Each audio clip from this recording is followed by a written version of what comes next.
Welcome to Doing Business in Ghana on the TG Africa YouTube channel. And in this video, what I wanted to discuss is the different ways the diaspora can finance their business ideas.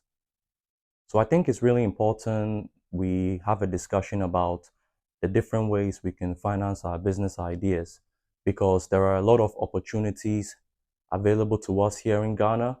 However, if we are going to take up some of these opportunities, then it's important we start having conversations about the different ways we can finance our business ideas, especially given the fact that in a country like Ghana, when it comes to access to finance from the financial institutions, unfortunately, it's very difficult to get access to bank loans.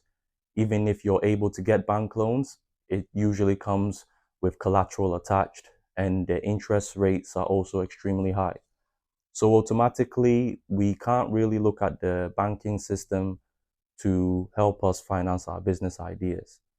And one of the biggest misconceptions a lot of us have about how we go about financing our business ideas is based on the idea that we have to always self-finance everything.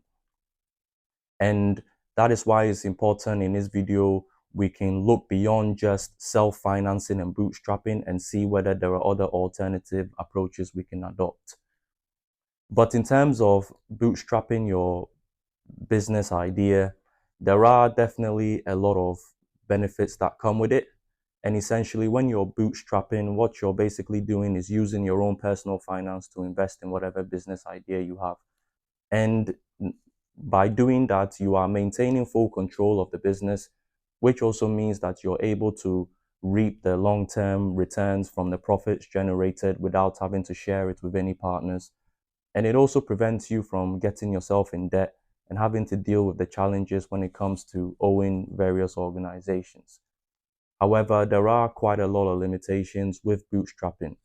One of the biggest ones being that it limits your scope of opportunities that you can tap into, given the fact that some of the best opportunities here in Ghana do tend to fall within capital intensive industries. If you are limited by bootstrapping alone, then it means that you can only really pursue business opportunities that you feel that you can afford. And obviously that's a great limitation. Also, when you bootstrap your business idea, you are not really leaving room for the harsh reality that in the first few years, you might be running a negative cash flow. And if you don't have extra reserves to sustain you during these periods of negative cash flow before your business starts to become profitable, again, it could lead to you limiting your ability to succeed here. And also, most of the time, most businesses tend to go over budget. The initial startup capital you think you need always ends up being significantly more. And again, if you're struggling to be able to raise extra funds because you're solely dependent on your personal finances, then again, these causes other problems. But a good alternative to simply bootstrapping your business is to look at forming an investment syndicate. And all an investment syndicate is a group of people coming together to put up equal contributions to finance a business in return for equal exchange of equity. And in an investment syndicate, fundamentally, you would maintain business operational control as the boots on the ground here, whilst your investors can still stay abroad. And the best way to form an investment syndicate is to look within your own diaspora network, look at people you trust and they trust you. And once you know that you have done your feasibility studies, you've put together a business plan and a solid business strategy, then you can approach your network and organize some kind of meeting or get together where you're going to pitch your business idea to them. And the benefits of adopting this approach to how you can finance your business is, first of all, it opens up your scope of opportunity because you're not limited by personal finance alone. You can really take advantage of whatever opportunities come because you're not going to be dependent on you solely financing the idea.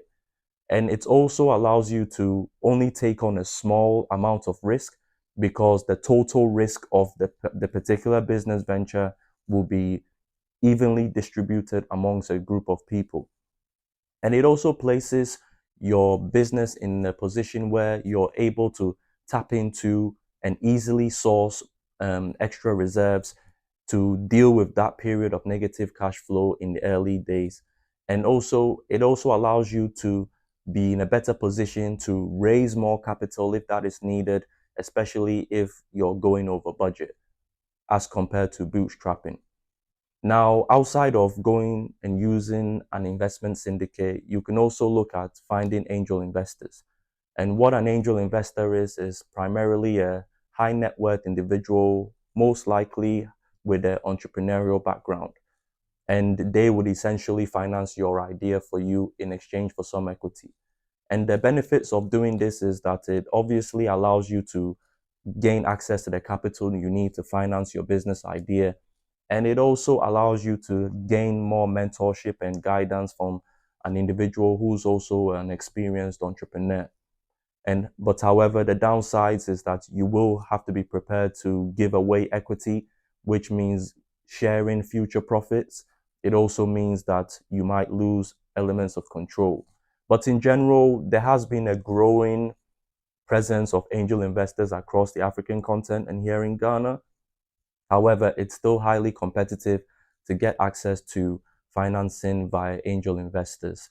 And ultimately, it's still not as ubiquitous as it should be in terms of the opportunity to find these angel investors, although it does exist.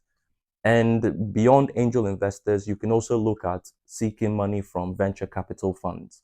And all a venture capital fund is similar to an angel investor, except it's a professionally run fund where they are investing the money on behalf of the legal partners who are the main contributors to the fund.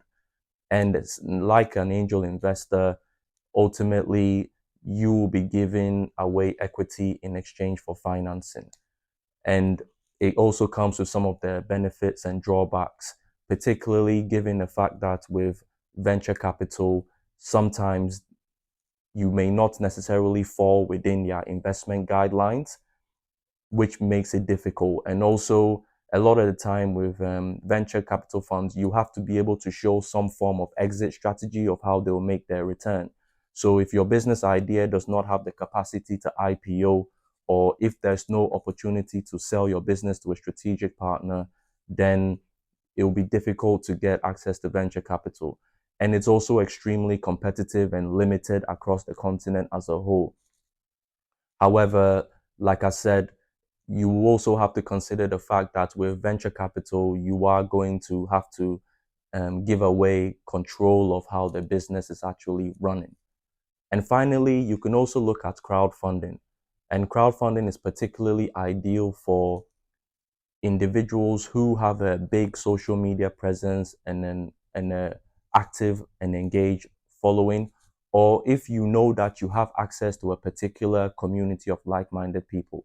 And essentially with crowdfunding, what you're doing is you're raising the capital you need to finance a particular project or a business idea from a vast amount of people, all contributing small portions. And there's various forms of crowdfunding. You can do crowdfunding where you're giving away equity into the business. You can do crowdfunding where you're borrowing, so it's credit-based crowdfunding. And you can do crowdfunding which is more incentive-based, where in exchange for the contributions people are making, there will be an incentive attached to their contribution. So I hope you found this video useful, and if you like more information about doing business here in Ghana, feel free to book a consultation with us, and make sure to grab yourself a copy of The Great Return, and I'll see you in the next video.